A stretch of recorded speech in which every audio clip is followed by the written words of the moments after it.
Welcome to Algebra 2. Today we've got section 10.1, sample spaces and probability.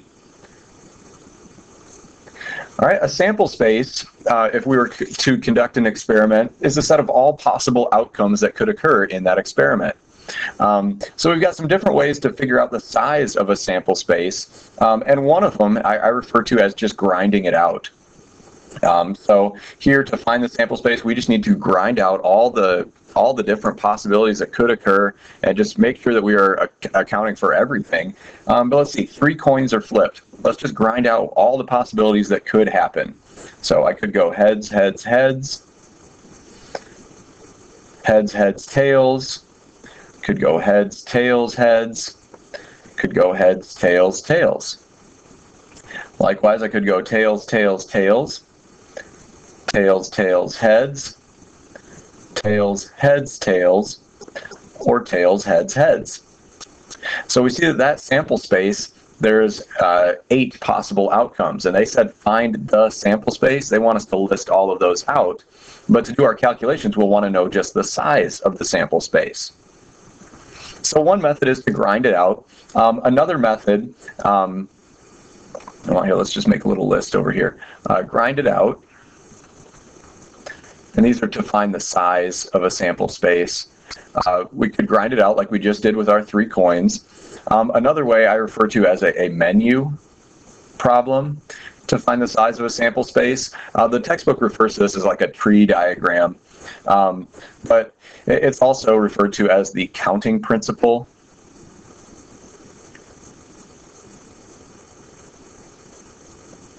And this is just some, I don't know, mathematical jargon, I guess you could say, but to find the size of this sample space using a menu approach, like maybe we didn't have to list everything out, but we wanted to quickly figure it out. 3 coins are flipped. You've probably seen a problem on like a standardized test or something show up where you had this restaurant that offers a special where there's so many choices for the first course, and so many choices for the second course, and so many choices for the third course, and it all costs a certain price.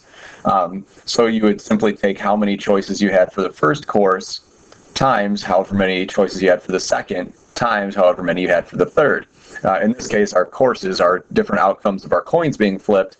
We could have 2 possibilities for that first coin, and 2 for the second coin, and 2 for the third coin, because it could have been heads or tails for each one. And you'll notice that that also equals 8. And the tree diagram that the textbook shows, we'll demonstrate that here on the 2 dice are rolled, because we could treat that as a menu problem as well. So what could I do when I roll 2 dice? Well, let's see. If I rolled a 1, then I could roll, after that 1 is rolled, I could roll any of 6 possibilities, a 1, 2, 3, 4, 5, or 6 for the second die. And then if a 2 is rolled, I could roll a 1, 2, 3, 4, 5, or 6. And this just shows how having 1 fixed goes to a number of different possibilities for the second roll here. We need to list out that entire sample space, so this probably isn't the most prudent way to go about it, because we would have to do this for, what if the first roll was a 3, and then a 4, and then a 5, and then a 6.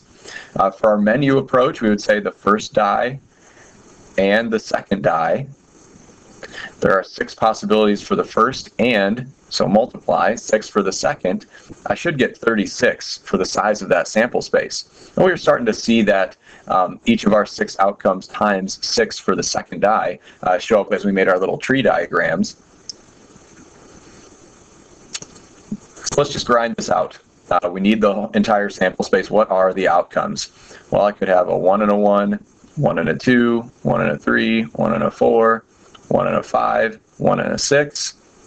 Could have a 2 and a 1, 2 and a 2, 2 and a 3, 2 and a 4, 2 and a 5, 2 and a 6, 3 and a 1, 3 and a 2, 3 and a 3, 3 and a 4, 3 and a 5, 3 and a 6, 4 and a 1, 4 and a 2, 4 and a 3, 4 and a 4, 4 and a 5, 4 and a 6, we're almost there, 5 and a 1, 5 and a 2, 5 and a 3, 5 and a 4, 5 and a 5, 5 and a 6, 6 and a 1, 6 and 2, 6 and 3, 6 and 4, 6 and 5, 6 and 6. So those are all the different possibilities that I could get if I were to roll 2 dice. Okay, so we've demonstrated how to calculate the size of the sample space, and we really do have to grind out the whole thing to list the sample space, not just the size of it. So this does require quite a bit of writing, but hopefully not too much as far as like mathematical requirements. Then the last one here, the spinner that they show here is spun. What are the different possibilities? Well, I noticed that it's divided up into 12 wedges. So I should have 12 elements in my sample space. It could land on a 1. It could land on a 2 or another 2. So 2, 2, and could land on 3, 3, 3. Okay, there are 3 3s. 4 or a 4, and then 5, a 5, a 5, or a 5. Okay. So there's my sample space, and I know there were 12 possible outcomes there. Now, yes, I did need to repeat these values. Just like we had a 1 and a 3, you know, you think a 1 and a 3 is the same thing as a 3 and a 1. Those are different outcomes. We need to account for everything. So each of these different 2s, different 3s, different 4s, they all need to be listed out. There are 12 possibilities when we spin that spinner. All right, so sample space ties into probability because it ends up being the denominator of a fraction when we're looking for certain events to occur. So a probability experiment is one that is conducted either theoretically or trials are actually run.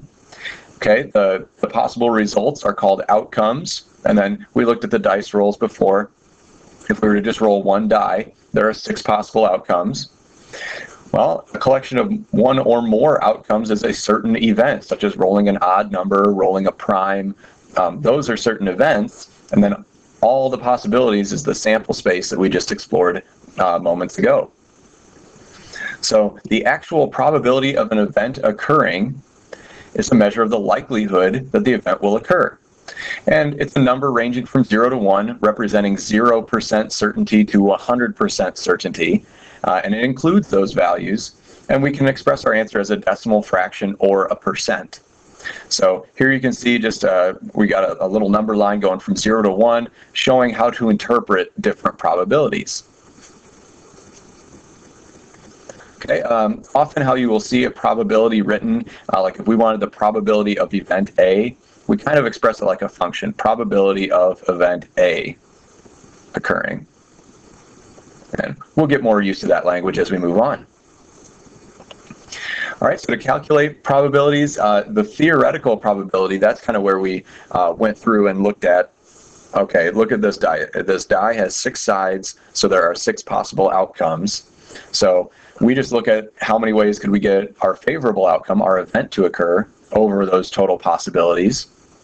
And then there's also experimental probability. It's calculated the same way, but experimental probability is based off of actually conducting an experiment. So you're not using the geometry of a die or anything like that. You're actually conducting an experiment. And then the number of times that outcome showed up is your numerator, and then the number of trials you conducted, that's your denominator.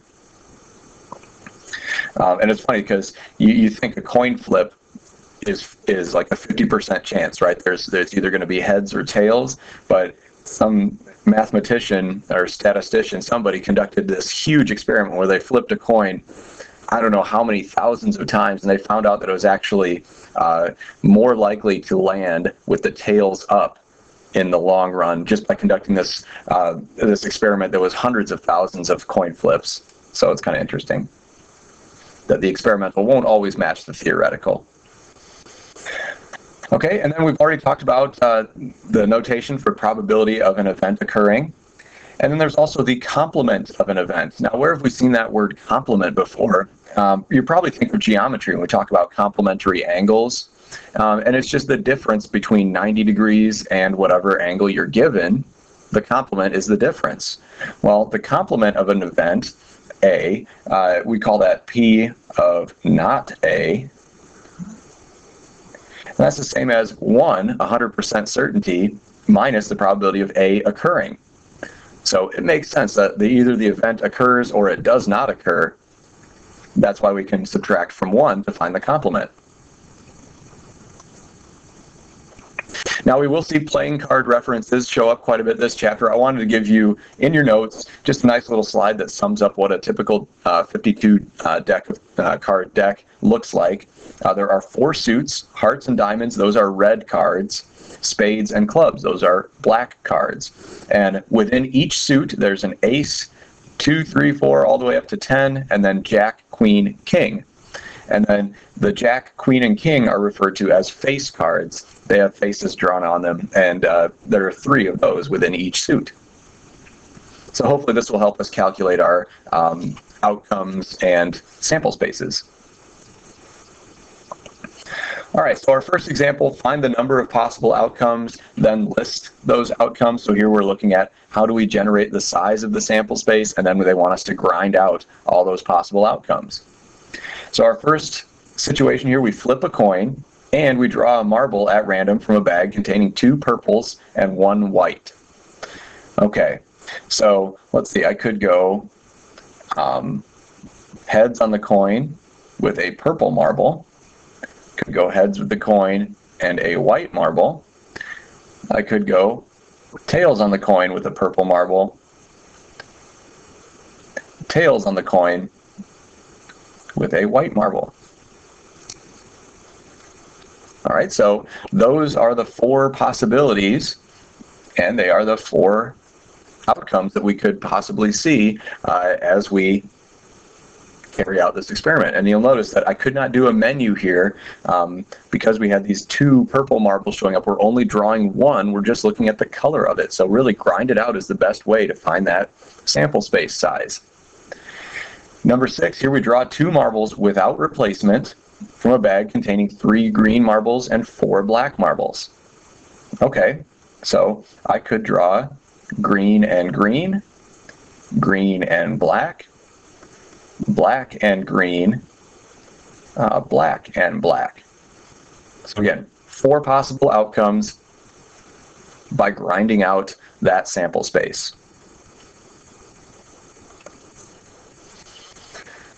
All right, your friend has 2 standard decks of 52 playing cards and asks you to randomly draw 1 card from each deck. What is the probability? So I see that, okay, my answer should be between 0 and 1, that you will draw 2 spades. Okay, well, from the first deck, I have 13 spades out of 52 possibilities. And from the second deck, I've got 13 spades out of 52 possibilities. Hey, that simplifies. That's 1/4 and 1/4. So I'm picking 1 suit out of 4 possible from the first deck and 1 suit out of 4 possible for the second deck. That is a 1/16 probability, and we can just leave that as a fraction. We could change it to a decimal or a percentage if we wanted as well, but that's the probability that we will draw 2 spades. You can see we kind of used the menu approach there. Number 16, here we've got a bag, and you can see that they're not talking theoretical anymore. They've actually conducted an experiment here where they've drawn out 1 marble from the bag and recorded, after 30 draws, how many of these colors showed up. Like, what's the frequency there? So let's see, theoretically I should have a 1/5 probability. And since we were dealing with 30 trials, I'm looking for 6 of those 30 being the correct color. Well, as we look at our drawing results, we had 5 whites. That's lower than what we expected theoretically. We had 6 blacks. Hey, that is what we expected theoretically. The red, that was too much. Green was too little. And blue was also too little. So again, our experimental probability, it didn't come out where each of these was drawn 1/5 of the time. The black was the only one that matched perfectly.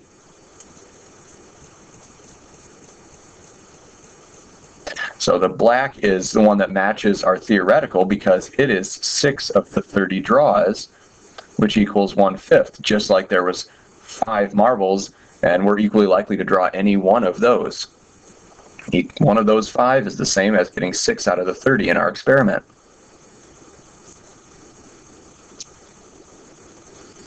Okay, here we've got a pie chart. A big survey, over 2,000 adults asked what type of food they would be most likely to choose at a restaurant, and then they arranged the results in this pie chart, showing with each wedge how many responses of our total fell into each category. What is the probability that an adult chosen at random prefers Italian food? Well, Italian is this wedge right here, this 526. So if we randomly choose somebody off the street and ask them, what type of food would you be most likely to choose at a restaurant, based off of these results, 526 out of every 2392 that we ask would prefer Italian, and that's approximately 0.2199. And we could choose that to express our answer as a decimal, or we could say around 22%. Either of those are acceptable answers. So you can see there's a lot of information that we are not using at all in this pie chart. We just need to be able to kind of navigate that information in order to answer the question effectively. And that's going to be a running theme for this chapter. The math itself is pretty easy. It's the interpretation that's the difficult part. Okay, and I do have a bonus example. I say bonus, it is included in the homework set, but it relies on a lot of geometry, so area calculations. So we're playing a game where we're throwing a dart at this dartboard, and you can see it's arranged into different shapes of various colors, and we know that our dart is equally likely to hit somewhere on the board. What is the probability that our dart lands in the yellow region? So imagine that we're blindfolded, but we have 100% certainty that we know we're going to hit the board. If we just randomly throw darts, what's the probability that we land in the yellow region? So what we want to find is our sample space.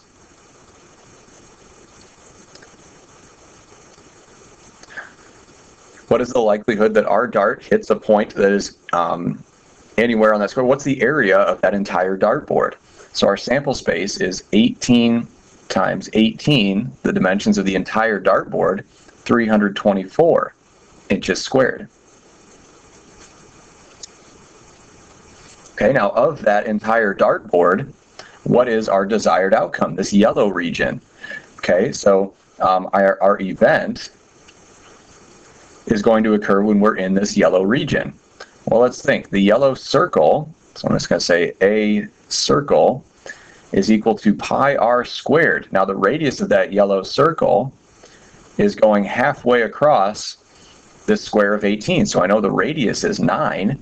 So pi times 9 squared will find the area of that circle, and I'm just going to call it 81 pi. Okay, next we need to get rid of that smaller white square in the middle. It has a side length of 6. So 6 squared, or 36 inches squared. And then I need the area of those green triangles. Well, each one of those is 1/2 times the base of the triangle times its perpendicular height. And because of the way this dartboard is divided up, I know that its base is running along one side of that white square, so it is 6 units. And its height is 1/3 of the dartboard. So that is another 6 inches. So each triangle is 18 inches squared. Okay, so the area of our event is going to be 81 pi minus 36 minus 2 18s. So that's the area of our yellow space all over the sample space, the entire area of the dartboard. And if we use a calculator for this, make sure we're grouping it carefully, we get approximately 0.5632 or 56.3%.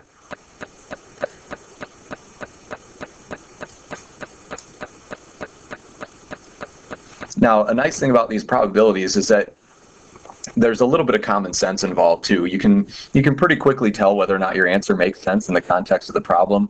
In this case, looking at the picture, there's a lot of yellow space there. So having an answer that's a little over half, I'm not too surprised that we're very likely to hit that yellow region. It's taking up a lot of space on that dartboard. So our answer seems plausible. Here's a look at your assignment for section 10.1.